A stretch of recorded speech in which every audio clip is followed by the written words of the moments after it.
ব্যারাকপুরের নোয়াপাড়া বিধানসভার প্রার্থী তৃণাঙ্ক ভট্টাচার্যের সমর্থনে প্রচারে এলেন মুখ্যমন্ত্রী মমতা বন্দ্যোপাধ্যায়। হেলিকপ্টার নামলো স্বাস্থ্য কেন্দ্রের মাঠে। এবার যেটা করবো সেটা হচ্ছে অনেক জল প্রকল্প করা হয়েছে, কিন্তু যাদের বাড়িতে এখনো পর্যন্ত নলের জল যায়নি, আগামী তাদের সবার বাড়িতে নলের জল পৌঁছে যাবে। সিপিএমের আমলে এটা 2 লক্ষ ছিল, এখন এটা বেড়ে 1 কোটি হয়েছে। বাকিটাও হয়ে যাবে। 2,000 কাঁচা বাড়ি আছে, সবাইকে পাকা বাড়ি করে দেবো আগামী দিন। 1 কোটি 30 লক্ষ করে দিয়েছি, গত 6 মাসে 30 লক্ষ করে দিয়েছি। এবং আরবান এরিয়াতেও অনেক গরিব বস্তি আছে, আমি ওদের বস্তির নাম পাল্টাতে বলেছি ওদের নাম দাও উত্তর। কারণ মানুষকে মনুষ্যত্ব দাও, মানবিকতা দাও। মানবিক মানুষ কখনো হতে পারে না দানব।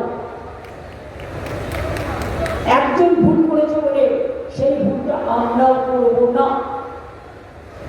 আমি একটা শুনেছি কাউকে বলা হচ্ছে, গরিব লোকদের বিশেষ করে মেয়েদেরও বলা হচ্ছে অ্যাকাউন্ট নাম্বারটা দিন, টাকা পাঠাবো। আমি আপনাদের সতর্ক করে দিয়ে বলছি, যদি আমার নামেও কেউ গিয়ে বলে, আমি পাঠিয়েছি, গভর্নমেন্টটা পোস্ট পেপার পাঠিয়েছি, ইলেকশনের সময় কাউকে ব্যাংকের অ্যাকাউন্ট নাম্বার দেবেন না। তার কারণ টাকা ঢোকাবার নাম করে যেটুকু আছে সেটুকু কেড়ে নেবে। আর যদি কাউকে কালো টাকা ঢোকায়, নতুন অ্যাকাউন্ট করেও মনে রাখবেন, পরের দিন ইডি আর সিবিআইকে ইলেকশনের পরে পাঠিয়ে দেবে এই টাকা এলো কোথা থেকে, কি জবাব দেবেন? আর গরিব কিছু মানুষ যারা 500 টাকার বিনিময়ে जो आप लोग जाते हैं ये लोग मीटिंग में, ये लोगों के मेरा कहना है ये 300 पैसे के दिन आपको रुपया नहीं देगा तो अब कैसे चलेगा?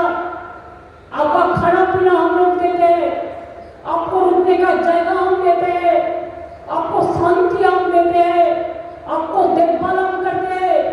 लेकिन बीजेपी का विश्वास करके ऐसा काम मत कीजिए जो रुपया लेकर वो कैश लेने से ऐश हो जाता है, बर्बादी हो जाता है। इससे दूर में रहिए। মনে রাখবেন, অন্যায় যে করে আর অন্যায় যে সহে, তব ঘৃণা তারে যেন তিন সমদেহে।